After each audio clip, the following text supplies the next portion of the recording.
네, 우리 다 함께 누가복음 15장 3절에서 7절 찾아서 보시도록 하겠습니다. 누가복음 15장 3절에서 7절입니다.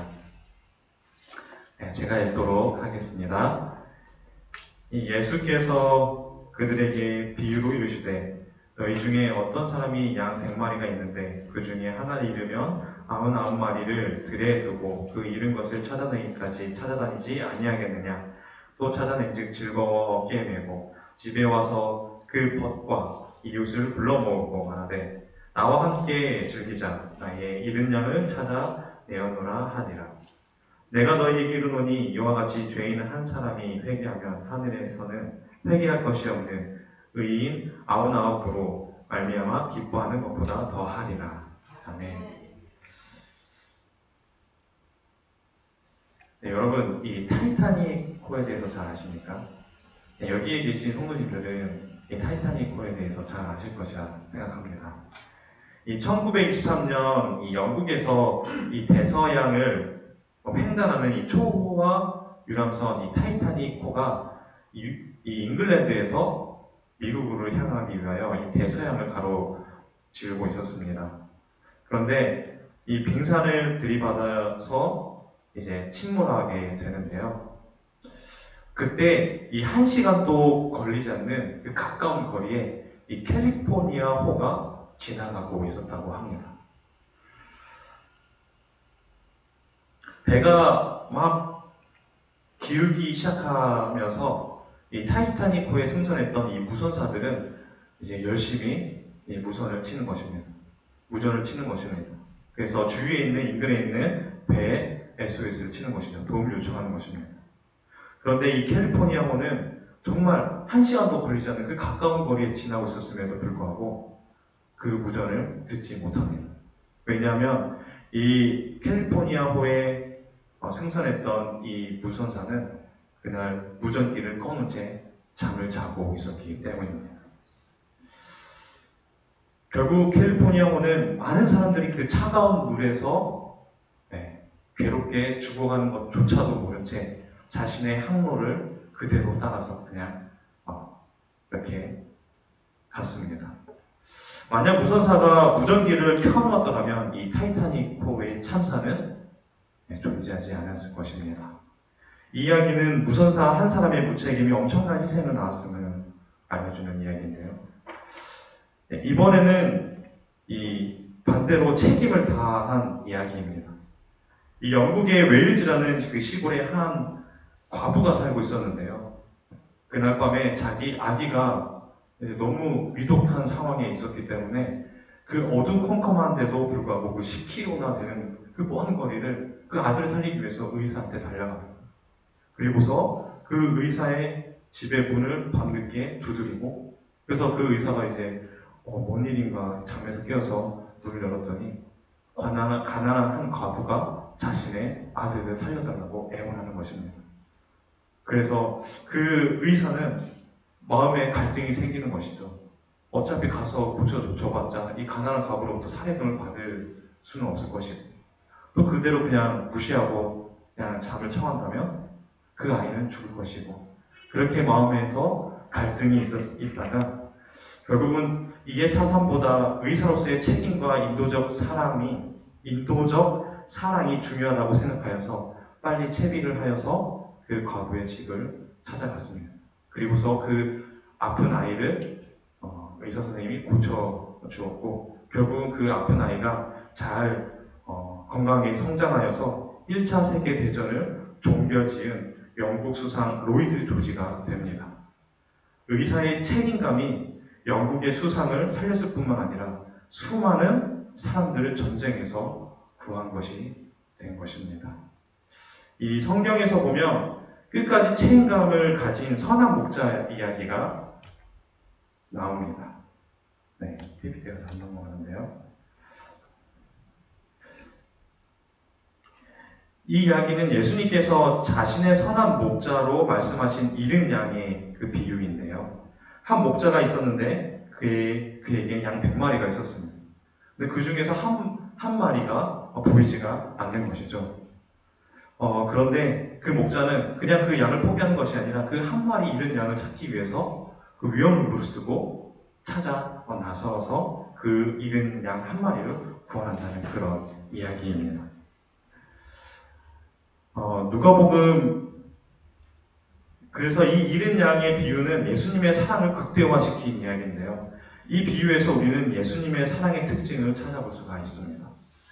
이 누가복음 15장 4절을 읽어보시면 이 찾을 때까지 찾지 않겠느냐라고 예수님의 말씀을 통해서 우리를 끝까지 책임을 지시고 사랑하시는 그 예수님의 사랑의 특징을 우리가 알 수가 있습니다. 이 성경에서 양의 그 특징을 보면요, 이 양은 미련해서 웅덩이에 잘 빠진 모습을 이렇게 성경은 묘사합니다.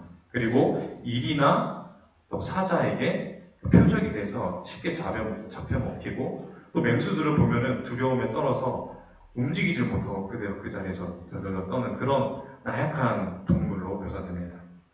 그래서 제가 인터넷에서 한번 찾아봤습니다. 양의 특징에 대해서 찾아봤는데요. 이 양은 시력이 좋지 않대요. 그래가지고 항상 움직일 때 그 동료의 그 양, 그 뒷꽁무니 이렇게 보면서 쫓아다니는 것입니다. 그러다 그 양이 길을 잘못 들면 자신도 그냥 잘못 드는 것이죠. 그 양이 떨어지면 자기도 그냥 떨어지는 것입니다. 참, 연약한 동물입니다. 또 양은 분별력이 없고요. 또 양은 잘 넘어진다고 합니다. 그 자신의 몸에 비해서 다리가 너무나도 연약해가지고, 자주 넘어지고 또 재빠르게 움직이지 못한다고 합니다. 그래서 맹수가 나타나면 빠르게 움직이지 못하기 때문에 쉽게 잡혀 먹힌다고 합니다. 또 양은 중심을 금방 잡지를 못한다고 해요. 그래서 한번 넘어지면 그 중심 잡지 못해서 그렇게 시간이 오래 걸린다고 합니다. 그리고 방향 감각도 없고, 또 어느 동물이든 그 천적으로부터 자신을 보호할 수 있는 그 방어력이 있는데 이 양은 제로라요. 방어할 수 있는 능력이 하나도 없는 것입니다. 그리고 양은 죽을 때가 되면 또 온순해집니다. 이처럼 이 양은 목자 곁을 떠나서는 결코 살아갈 수가 없는 그런 연약한 동물입니다. 이런 사실을 누구보다도 잘 아는 목자는 결코 양을 홀로 두지 않겠죠. 그렇지만 인간적인 생각이 개입할 때 예수님께서 말씀하신 잃은 양의 비유에 대해서 인간적인 생각이 개입할 때면 100마리 중에서 한 마리 정도는 잃어도 괜찮지 않나 하는 그런 생각이 듭니다. 왜냐하면 이 길 잃은 한 마리 때문에 99마리 그 들판에다 두고서 찾아가면 그 99마리 누가 또 돌봅니다. 그래서 그 한 마리 그냥 없어져도 상관없다는 그런 생각이 듭니다. 그리고 또 길 잃은 그 양 한 마리를 찾기 위해서 그 험난한 곳을 밤에 헤매고 다니다가 맹수와도 만나면 또 자신의 목숨이 또 위태로워지는 것이죠. 이러한 부담들이 있고, 또 그래서 세상 이치에 따라 99마리를 지키는 것이 오히려 더 현명한 것처럼 보여집니다. 그렇지만 성경에서는 예수님께서 말씀하신 그 잃은 양의 비유에서 보면 세상과 다르게 이 목자가 자신의 생명까지도 아끼지 않고 끝까지 그 잃은 양을 나서는 이야기를 그리고 있는데요. 이처럼 사랑과 의로움으로 가득 찬 그 목자가 바로 우리에게 찾아오신 예수 그리스도이십니다. 이 라이언 일병 구하기라는 영화를 여러분 아십니까? 꽤 오래된 영화입니다.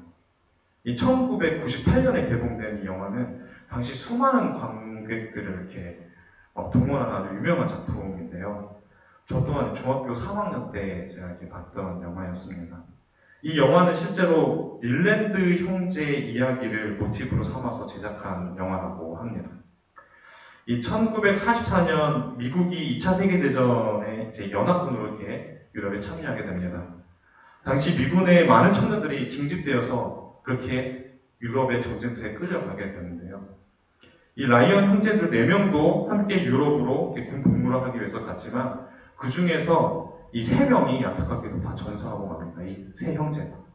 여기 보시면은 이 프레드릭이라는 이 사람만 살고 이 형제 이 3명은 오른쪽에 있는 사람만 살고 왼쪽에 이 3명은 다 전사한 것입니다. 전쟁에서. 그래서 이 미국 정부에 이제 가족이 요청을 한 것입니다. 이 4명 형제 중에서 이 3명만 지금 살아서 전쟁이 치르고 있는데, 이 아이까지 죽으면 우리 소망은 다 사라집니다. 희망은 다 사라집니다. 이 한 명이라도 제발 다시 이 우리 나라로 되돌려 주시기 간절히 요청합니다. 라고 정부에 요청했고, 정부는 그것을 응하였습니다. 그래서 이 한 명을 살리기 위해서 이 최전방에 있는 이 라이언 일병을 이 밀러 대위에게 맡깁니다. 그 최전방에 가서 이 라이언 일병을 데리고 와라, 구출하라 라는 임무를 밀러 대위가 맡습니다. 그래서 이 밀러 대위는 이 특전사 8명을 팀을 꾸려가지고 독일 적진 속으로 들어가게 됩니다. 결국 8명의 대원들은 이 죽을 고비를 계속해서 넘기면서 그 내면의 갈등을 느끼게 되는데요. 한 치 앞도 내다볼 수 없는 그 긴장된 상황 속에서 이 죽을 고비를 계속 넘기면서 두려움의 무력함을 감출 수 없는 그 자신들을 보면서 이 큰 전쟁 속에서 일병 하나를 구하기 위해서 이 특전사 8명이 희생당하는 것이 과연 옳은가라는 그런 갈등이 내면에 생기는 것입니다. 이러한 갈등 속에서 그들은 라이언 일병을 적진 속에서 찾아서 무사히 복귀를 시킵니다. 그렇지만 특전사 8명은 다 사망하고 맙니다. 이 영화는 단 한 사람을 구출하기 위한 임무를 맡은 그 밀러 대위의 내면의 갈등을 잘 그린 영화라고 하는데요. 굳이 일병 하나 때문에 유능한 군인 8명이 과연 희생을 당하는 것이 맞는가라는 그런 이 영화를 보는 사람들이 생각하게 되는 영화입니다. 그렇지만 이 영화의 엔딩 장면을 보면 8명의 희생이 헛되지 않음을 보여주는데요. 그들의 희생으로 살아남은 그 일병이 이제 노년이 되어서 밀러 대위 무덤 앞에 서서 그때의 기억을 떠올리며 이렇게 말합니다. 최선을 다해 살기 위해 노력했습니다. 오늘날 우리도 이 라이언 일병처럼 누군가에게 사랑의 빛을 지니신 분 계십니까? 요한일서 4장 9절에 있는 말씀인데요. 하나님의 사랑이 우리에게 이렇게 나타난 바 되었으니 하나님이 자기의 독생자를 세상에 보내심은 저로 말미암아 우리를 살리려 하심이니라. 이 사도 요한은 이 불순종으로 속절없이 죽음에 놓이게 되었던 우리를 하나님께서 너무나도 사랑하셔서 자신의 독생자를 이 세상에 보내셨고, 그래서 우리를 위하여 결국 그 잔인한 십자가 위에서 대신 돌아가셨다고 이렇게 말씀하시는 것입니다. 이처럼 우리 모두는 예수님의 사랑에 빚진 자들입니다. 우리가 여기에 모여있는 것은 예수님께서 우리를 먼저 사랑하셨고 그 사랑에 반응하여 모인 것임을 우리가 깨닫게 되기를 간절히 원합니다.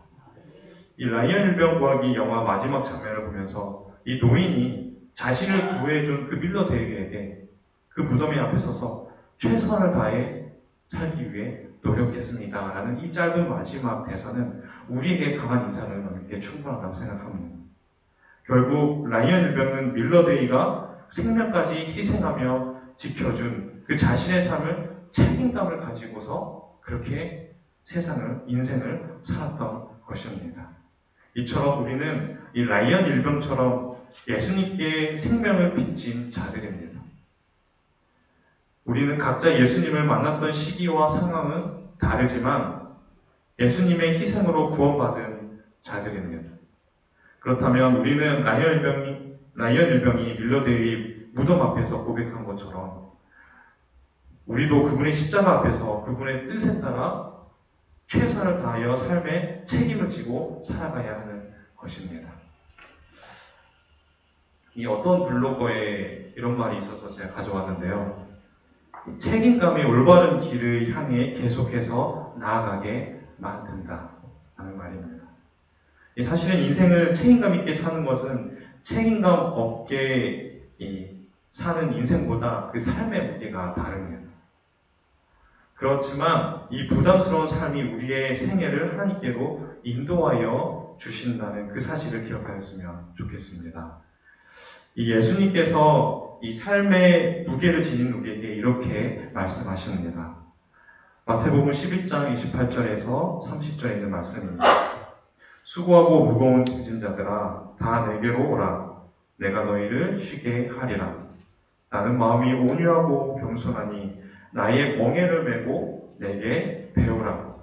그러면 너희의 마음이 쉼을 얻으리니 이는 내 멍에는 쉽고 내 짐은 가벼움이라 하시니라. 이 팔레스틴에 가면 그곳에 어미소가 새끼를 낳으면 그 소 주인은 그 어미가 메고 있는 그 멍에를 벗기고 새로운 멍에를 이렇게 씌운다고 하는데요. 그것은 이제 새끼와 함께 멍에를 멜 수 있는 새로운 멍에로 바꿔준다고 합니다. 이렇게 하면 그 새끼소도 무거운 멍에를 메고 일하는 것처럼 보입니다.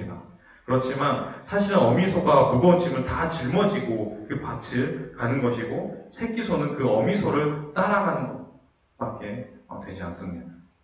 이렇게 하는 이유는 그 어미소 옆에서 이 새끼소가 어렸을 때부터 멍에를 이는 법을 배우고 또 익히게 하기 위한 방법이라고 합니다.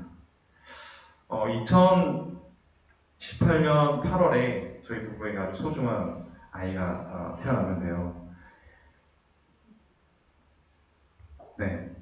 이 혜민이가 태어나는 그 과정을 보니까 그 아기가 엄마 뱃속에서 태어나기까지 그 과정이 정말 쉽지 않다는 것을 알게 되었습니다. 그냥 저는 배에서 이렇게 있다가 10달 채우면 이렇게 나온 줄 알았는데, 근데 그 과정이 정말 쉽지가 않더라고요. 그 아기에게 좋은 것만을 주기 위해서 먹고 싶은 것도 먹지 못하고 이렇게 절제해야 되고요. 또 그 다리 점점 찰수록 이렇게 배가 불러오니까 허리도 아프고, 그 또 무거운 몸을 쥐고 걸어다니기 너무 힘들잖아요. 또 숨도 가빠지고. 거기다가 이제 아기가 나올 그 막달이 되면은 운동을 해야 된대요. 저희 딸은 그 태어날 때 되면 이제 머리가 이렇게 밑으로 향해야 되는데 향하지 않는 것입니다. 계속 하늘만 바라보고 있는 것입니다. 그래서 의사 선생님이 운동을 하라는 거예요. 그래서 제가 어떻게 했냐면 계속 걷다가 한 번은 날을 잡아서, 저희가 이 삼육대학교 신학대학원 그 기혼자를 위한 숙소에 있었는데 이 남산을 가서 그 만삭이는 제 아내랑 등산을 했습니다. 네, 그렇게 등산을 하고서 이틀 만에 아기가 나왔는데요. 근데 그 과정을 이제 의사 선생님한테 자랑스럽게 말했더니 의사 선생님이 뭐라고 나무를 하시더라고요. 그렇게 위험하게 그 만삭인 아내를 그 남산을 타고 올라왔다니 무식하다고 저에게 이렇게 혼을 내시는데, 네, 그렇지만 이제 저희 부모들은 이 아기가 이 세상에 태어나기를 바라면서 그런 위험을 감수하고서라도 그렇게 노력을 합니다. 자, 그러면서 아기가 엄마 뱃속에서 태어나기까지 그 인고의 시간임을 제가 깨닫게 되었습니다. 그리고서 아기가 태어나면 그 깊은 순간도 또 잠시 또 기나긴 육아가 시작되고 부모들의 자유는 또 날아가 버리게 됩니다. 그렇다고 해서 부모가 아이에게 내가 너를 힘들게 낳았으니까 너는 이제부터 네가 스스로 이 세상을 살아가라 라고 이렇게 말합니까? 네, 아닙니다. 그래서 정상적인 부모라면 아이가 성장할 때까지 최선을 다해서 키웁니다.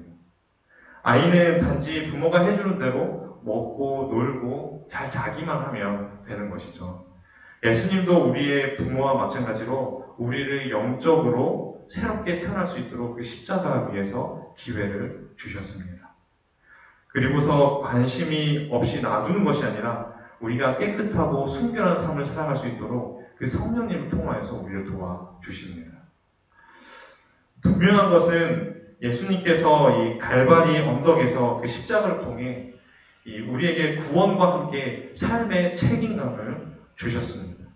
그렇지만 삶의 책임에서 오는 그 무게 또한 예수님께서 짊어지시겠다고 친히 말씀하셨습니다. 이 수고하고 무거운 짐진 자들아 다 내게로 오라. 내가 너희를 쉬게 하리라. 우리는 그저 우리의 삶의 무게를 예수님께 짊어지고 가기만 하면 되는 것입니다. 이 밭을 가는 일에 있어서 어미소가 무거운 멍에를 지고 밭을 갈면서 나아가면 그 옆에 있는 송아지는 그저 어미소를 곁에 떠나지 않고 따라가기만 하면 되는 것처럼 단지 우리의 삶의 무게를 예수님께 가져가기만 한다면 예수님께서는 우리의 무거운 삶을 기꺼이 함께 짊어주실 것을 우리는 믿어야 하는 것입니다. 이 나의 특별한 형제라는 그 영화가 있는데요. 이 영화는 시청자들에게 잔잔한 감동과 또 웃음을 선사하는 따뜻한 영화로 사랑받았었습니다. 이 영화는 지체장애와 또 지적장애가 이게 서로 공생하는 영화입니다. 이 영화 속에서 많은 관객들의 마음에 힘이 되어주는 명언이 있었는데요. 여기에 보시면 이 가운데 있는 이 신하균 배우가 주인공입니다. 옆에는 이광수도 주인공인데요. 근데 이 가운데 있는 이 신하균이라는 이 주인공이 이제 그 얼굴 밑으로 이제 몸을 사용할 수가 없는 그런 상황에 있었습니다. 그래서 부모로부터 버림을 받고 고아원에 들어오게 됩니다. 거기서 이제 살아갈 희망과 소망조차도 이제 얻게 된 것입니다. 그래서 그렇게 절망과 낙담 속에 빠져 있는데 고아원 원장의 한 신부가 다가와서 이런 말을 하는 것입니다. 누구나 세상에 태어났으면 끝까지 살아가야 할 책임이 있는 거야. 우리 모두 예수님의 십자가 사랑을 통해서 새롭게 태어날 기회를 얻은 존재입니다. 이러한 사실을 믿으신다면 우리는 예수님 안에서 우리의 삶에 책임감을 가지고 그리스도인이 걸어가야 할 길에서 이탈하는 것이 아니라 끝까지 살아가야 함을, 그리스도 안에서 살아가야 함을 기억하는 저와 여러분이 되었으면 감사하겠습니다. 이 책임이라는 것이 우리의 삶을 무겁게 하지만 수고하고 무거운 짐진 자들아 다 내게로 오라. 내가 너희를 쉬게 하리라고 말씀하신 그 예수님께 우리의 삶의 무게를 드림으로써 예수님 안에서 책임 있는 삶을 사는 저와 성도 여러분이 되길 간절히 바라며 말씀 이만 드리도록 하겠습니다. 기도하도록 하시겠습니다.